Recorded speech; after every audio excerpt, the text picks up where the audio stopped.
project that I titled How Do You Survive Times of Recession? I don't need to say today that our economy or our country is undergoing a terrible period that we would call a recession. Needless to say that it affects your pockets, it affects how much you have as your disposable income or your household income. A bag of rice that used to sell for 9,000 now sells for about 20,000.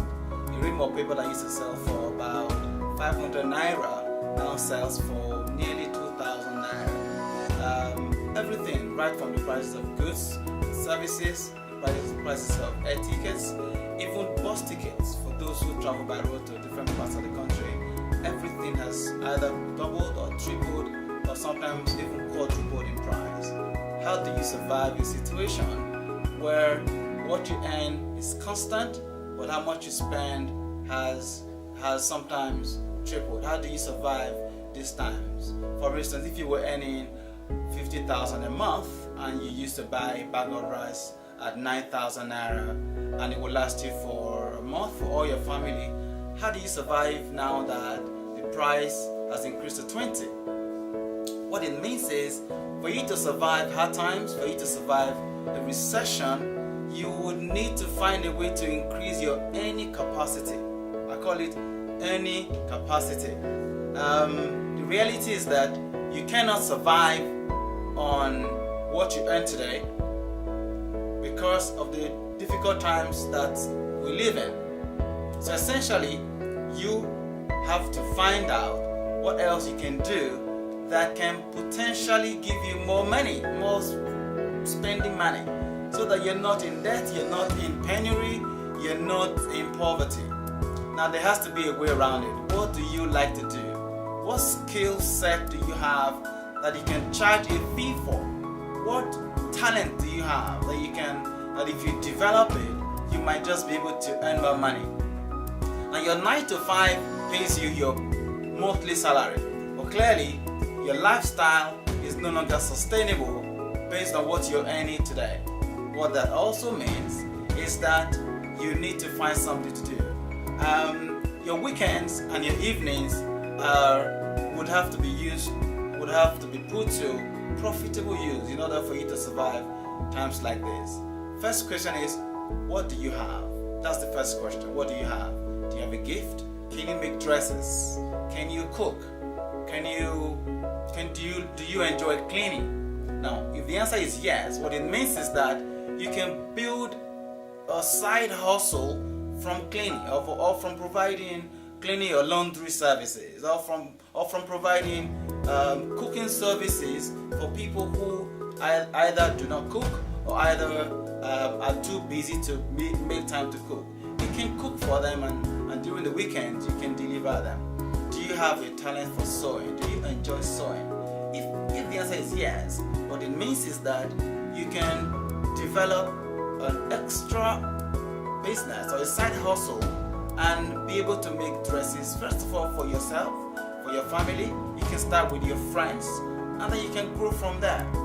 Who knows, perhaps by doing this you might just find out that you can build another career or another business, another viable business, by sewing for yourself, your friends, and for your loved ones. The reality is you're not allowed, you're not expected to survive these hard times just living off your salary alone. You need to find something else to do. That is the only way you can survive times like this. Now, another thing I need to say here is that a lot of people who used to live lifestyles above their means, instead of traveling by road to Lagos, you're not in a hurry, you buy a ticket for 30,000 and you're not in a hurry. No, I think you should begin to cut down your expenses in line with the realities of today's economy. Don't try to please anybody. The rich don't try to please their friends. The poor tries to impress. The poor buys a car to impress his friends. The rich buys a car to impress himself. You need to change your mindset. Don't live your life to please your friends or your family or your neighbors.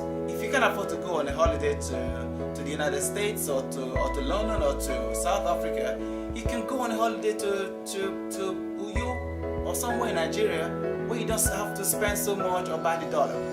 Cut your cloth according to your material, not according to your size.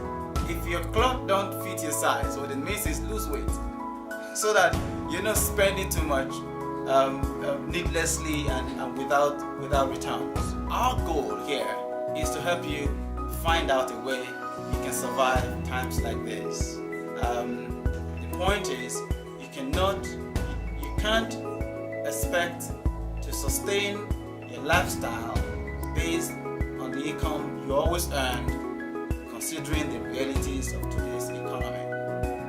So you have to change it, you have to change your mindset, change your lifestyle to reflect what is happening today. There are some other people who have more than one car.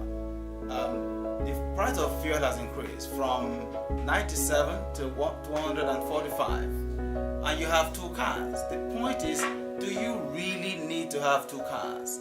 If the answer is no, then sell one car and keep one car. The point is, as much as you can, you must reduce your expenses, you must reduce your outgoings, you must reduce your spending so that you save more and invest more instead of spending more and living large when there is nothing coming in to take care of the extra spending that you do. Financial freedom, making sense of tomorrow.